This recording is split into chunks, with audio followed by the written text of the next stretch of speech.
Place मारल्यामुळे मला एकदम म्हणजे क्वालिटी एकदम जबरदस्त मिळालेली आहे. आणि मी आज प्लॉटमध्ये 20 ते 21 दिवसाने आलेलो आहे आणि मी बघून एकदम म्हणजे आश्चर्य झालेलो आहे. काय बरं, तुम्हाला मल्टीप्लायर मारल्याच्या पहिले म्हणजे कसं होतं ते सांगू शकता का तुम्ही? इथे ते एक झाड पण नाही म्हणजे धावण्यासारखं नाही. नाही. आणि मल्टीप्लायर मारल्यानंतर तुम्हाला रिझल्ट किती दिवसामध्ये भेटला?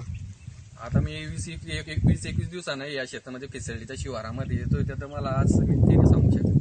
बरं, किती दिवस आणि पानाची साईज कशी झाली मला सांगा त्याची? पानची एकदम जी साईज आहे एकदम चौडी झालेली आहे, म्हणजे ग्रोथ जे आहे, एकदम मस्त विरोटपणा वगैरे. बरं, मल्टीप्लायर मारल्यानंतर तुम्ही समाधानी आहेत का? एकदम मस्त समाधानी. आता मी शेतात आलो म्हणजे मल्टीप्लायरचा तुम्हाला 100% रिझल्ट भेटला. भेटलेला आहे. म्हणजे आता तुम्ही पुढे मल्टीप्लायर रेग्युलर वापरणार आहे.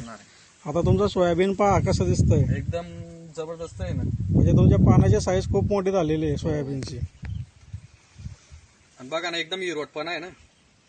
आणि हिरवापणा तो आहे तो एकदम जास्त प्रमाणात वाढलेला आहे. हो. पहिले एवढी हिरवी दिसत होती का तुमची कपाशी आपली सोयाबीन? नाही पिवळसर झालेला होता.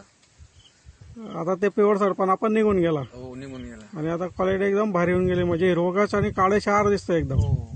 आणि माझ्या समोरचाच प्लॉट आहे, त्याची उंची पण वाढलेली नाही, काहीच नाही. बरोबर. म्हणजे तुम्ही मल्टीप्लायर मारल्याबद्दल खुश आहात? खुश आहेत. चला, धन्यवाद साहेब. तुम्ही ते कट केला का?